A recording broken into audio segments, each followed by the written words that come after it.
नमस्कार दोस्तों।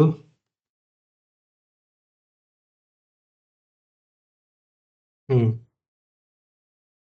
सत श्री अकाल, नमस्कार, प्रणाम। जो जिस लैंग्वेज में इस प्रणाम शब्द को समझे, इस नमस्कार शब्द को समझे, उनको वो शब्द में नमस्ते।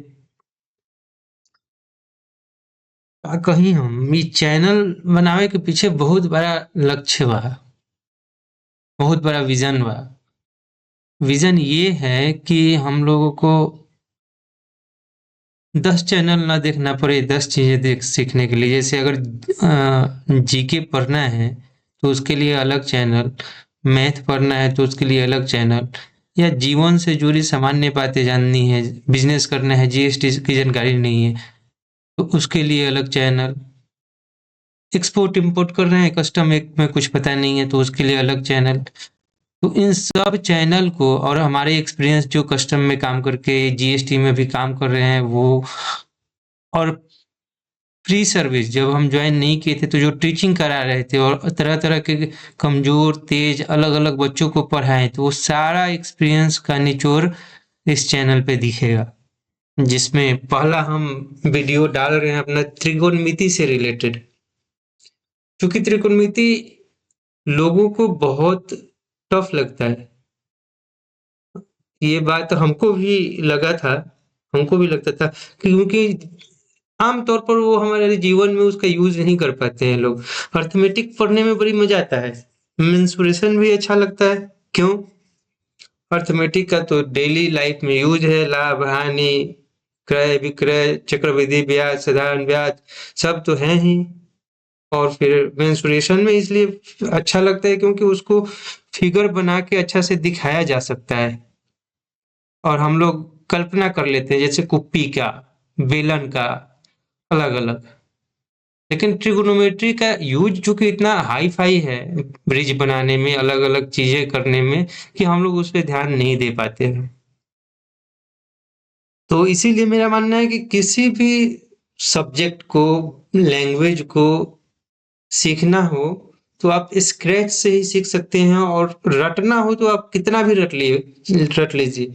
आप रट के कोई जॉब तो ले लीजिएगा, क्योंकि रट के आपके दिमाग में एक स्टोरेज क्रिएट हो जाएगा कुछ फैक्ट्स का, जिसमें से एग्ज़ाम में आएगा तो आप मैच करके पास हो जाइएगा, एग्ज़ाम निकाल दीजिएगा, जॉब ले लीजिएगा या जो भी करना हो वो कर लीजिएगा। लेकिन समझ तो आपकी नहीं विकसित होगी। एग्ज़ाम के 6 महीना, 1 साल बाद, 2 साल बाद आपके दिमाग में कितनी बातें रह पाएँगी? कुछ भी नहीं, क्योंकि आपने सीखा ही नहीं। अगर सीखा होता, तो जो सीखे हैं वो तो हमेशा रहता, उसमें और ऐड होते जाता। बैकग्राउंड में आपका दिमाग काम करते जाता और नई-नई चीज़ें दिमाग में आती जाती। लेकिन आपने तो पास होने के लिए 90%, 98% ये, वो, फलाना-ढिमकाना परसेंटेज के चक्कर में रह गए आप। चलिए कोई नहीं। तो यही कारण है कि हम इस चैनल को बनाने का शुरुआत किए, और मोटो भी वही है कि इस चैनल में जो भी हमको अच्छा लगे, अच्छा लगने की बात नहीं है, अच्छा लगेगा तो पढ़ा पाएँगे, इसलिए अच्छा लगे वर्ड यूज़ कर लिए। मतलब जो भी इम्पोर्टेंट हो, वो हम लोग इस चैनल में एकदम आम भाषा में पढ़ेंगे। अपने शब्दावली को भी नहीं टूटने-फूटने देंगे। जैसे कभी-कभी बहुत सारे टीचर हैं जो शब्दावली यूज़ करते हैं, वो तैयारी करवाते हैं यूपीएससी की, बीपीएससी की बड़ी-बड़ी तैयारी करवाते हैं, और खुद की भाषा रहती है जो शब्दावली एक चपरासी भी यूज़ ना करे। मतलब एक चपरासी या एक प्यून को अगर पेपर पेन पे काम करना हो कभी, तो वो भी वो भाषा यूज़ नहीं करेगा। वो भाषा का कहीं इस्तेमाल ही नहीं है। तो इसीलिए हमको तो वो अच्छा नहीं लगता है, मतलब उनके, उन टीचर्स के बाकी सारी चीज़ें बहुत अच्छी लगती है, लेकिन ये पॉइंट कि शब्दावली बहुत छोटा और बहुत गली वाला यूज़ करना, ये सही नहीं है। शब्दावली अच्छा यूज़ करना है, हाँ, स्विच करते रहिए, भोजपुरी, हिंदी, इंग्लिश। भाषा से क्या है? मेन तो है कंटेंट। तो चलिए, त्रिकोणमिति को समझने के लिए सबसे पहले हम एकदम ज़ीरो से मान के चल रहे हैं कि हमारे सामने जो भी है, वो ट्रिगोनोमेट्री जानता ही नहीं है।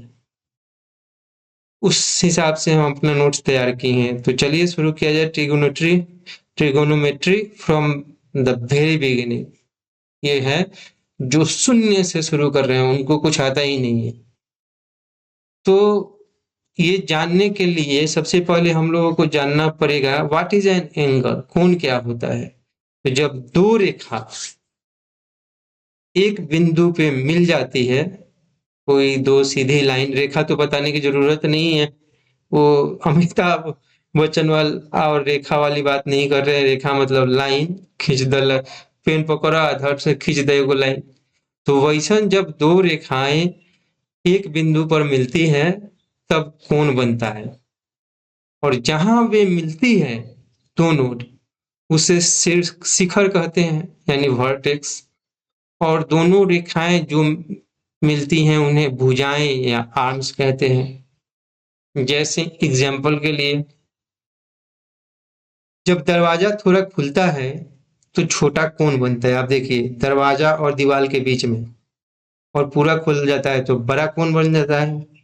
जैसे एग्जाम्पल, जब दरवाजा बंद रहे तो 0 डिग्री का कोण बनाता है, जब आधा खुला रहे तो 45 डिग्री का बनाता है, और जब पूरा बंद हो जाए तो 90 डिग्री का बनाता है।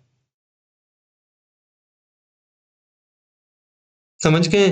तो इस तरीका से दिमाग में पिक्चराइज करना है चीजों को। हम दरवाजा का इस्तेमाल किए तो आपको दोनों रेखाएं, वर्टेक्स, कोण, ये तो अच्छा से समझ में आ गया। अब चलिए, अब दूसरा सवाल आता है कि समकोण क्या होता है। What is a right angle? When two lines meet to form a perfect L shape, that angle is a right angle 90 degree. It's called right, not because it's correct, because it looks upright. हाँ, का मतलब बुझाता हो एकरा के right angle यानी समकोण। English में तो ना बुझे, समकोण ए से कहल जाला कि सब कोण बराबर है, चाहे बराबर वाला बात नहीं के, लेकिन वो अपराइट दिखेला, मतलब सीधा दिखेला वो कोण। ए से ओकरा के कहल जाला कि समकोण बा। 90 डिग्री के उ कोण होला। 4 भाग में 360 के बटवा तो सीधा सीधा न ऊपर लाइन, तो वो समकोण। जैसे हम लोग अपने नॉर्मल जीवन से कुछ उदाहरण देख सकते हैं। जैसे किताब है तो उसका कोई भी कॉर्नर उठाइए वहां 90 डिग्री बन रहा है। या घर के दीवार है तो दो दीवार आपस में 90 डिग्री पे जुड़ा हुआ है। या दो रोड जो प्लस का साइन यानी चौहद्दी जिसको कहा जाता है, वो चार 90 डिग्री बनाता है। अब जी हम लोग टोटल 7 क्वेश्चन के माध्यम से कंसेप्ट अपना क्लियर करेंगे। लगभग 7 या 6 है। तो चलिए तीसरा समझा जाए। अब त्रिभुज क्या है? तो 3 रेखाओं से बनी आकृति को त्रिभुज कहते हैं। इसमें 3 भुजाएं और 3 कोण होते हैं। अगर इसका एक कोण 90 डिग्री हो तो उसको कहेंगे समकोण त्रिभुज, राइट एंगल ट्रायंगल। सिंपल।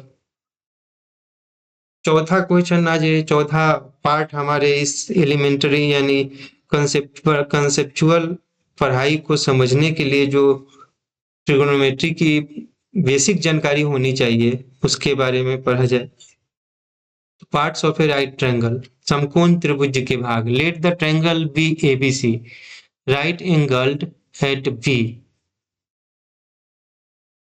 अब मन में बना लीजिए कि बी पे 90 डिग्री का कोण बन रहा है और एबीसी त्रिभुज का नाम है।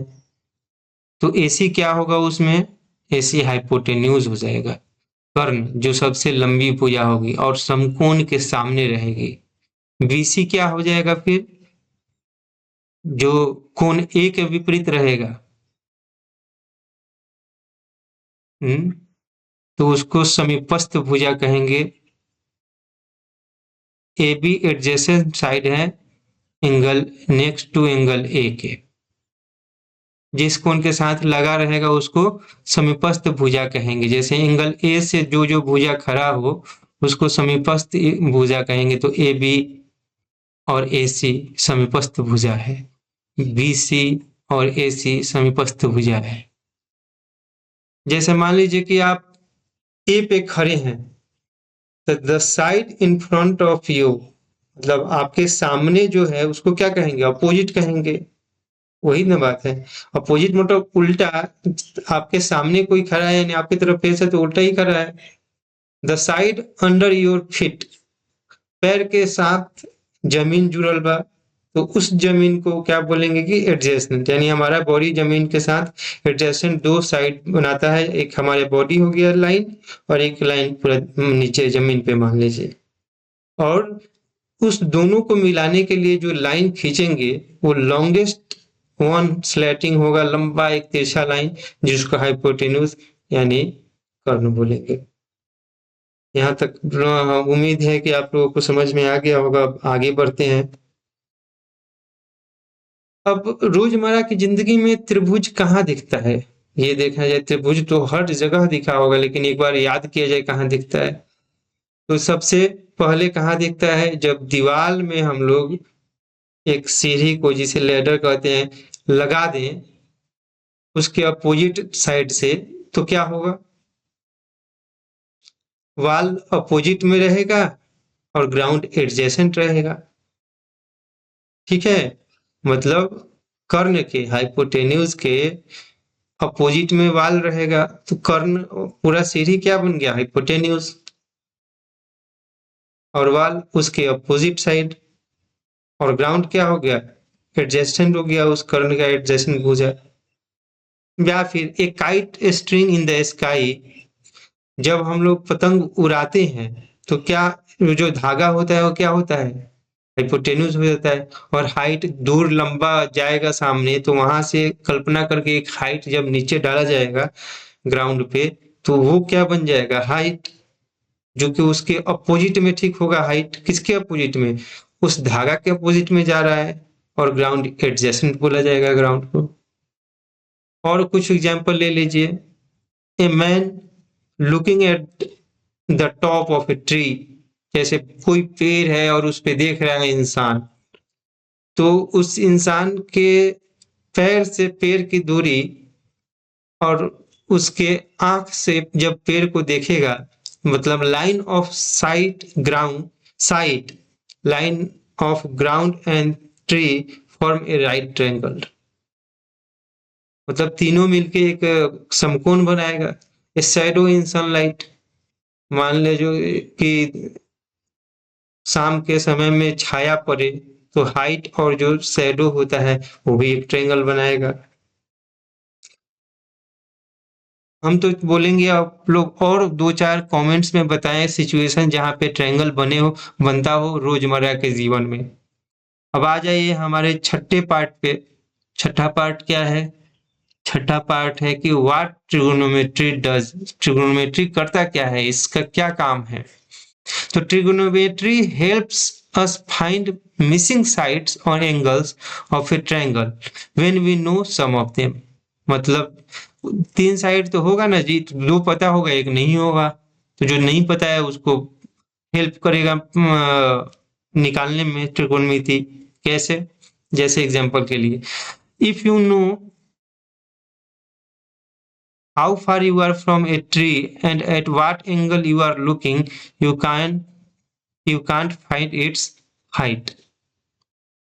अगर आपको पेड़ से दूरी और देखने का कोण पता है तो उसकी ऊंचाई निकाल सकते हैं। Can find it side, sorry can't बोल दिए हैं शायद। और if you know the height of a building and the angle of elevation, you can find how far you are standing. Same बात है, अगर आप किसी बिल्डिंग से दूर खड़े हैं और आपका एंगल ऊपर देख रहे हैं, तो पता लगे कि आप क्या एंगल बना रहे हैं, तो उससे उसका हाइट निकाला जा सकता है। मतलब आप कितने दूर डिस्टेंस है, मतलब तीन में से सीधा सीधी बात है कि तीन में से दो कोई भी हो साइड, तीसरा हम लोग निकाल सकते हैं। चलिए तब अब समराइज कर लिया जाए जो अभी तक सीखे। कोण, एंगल, दो रेखाओं से मिलने से कोण बनता है। राइट एंगल 90 डिग्री को राइट एंगल कहते हैं। ट्रायंगल तीन भुजाओं वाली आकृति को ट्रायंगल कहते हैं। राइट ट्रायंगल जिसमें एक कोण समकोण होता है उसे राइट ट्रायंगल कहते हैं। हाइपोटेन्यूज जो सबसे बड़ा भुजा होता है त्रिभुज का, यानी समकोण का, सबका नहीं, सब में विकर्ण नहीं होगा, समकोण होना चाहिए। हाइपोटेन्यूज, लॉन्गेस्ट साइड, कर्ण। ट्रिगोनोमेट्री हेल्प्स टू, किस त्रिकोणमिति किस चीज में मदद करता है? फाइंड अननोन हाइट्स, अज्ञात ऊंचाई निकालने में, दूरी निकालने में, कोण निकालने में, इसी सब में हेल्प करता है। तो उम्मीद करते हैं अभी तक जो पढ़ाए हैं अच्छा लगा हो, और आप जल्द ही इंतजार करेंगे कि पार्ट 2 आए। और पार्ट 2 के लिए कमेंट में कीजिए कि पार्ट 2 हम कितना जल्दी निकालें या ना निकालें, कमेंट्स में बताएं प्लीज। Thank you.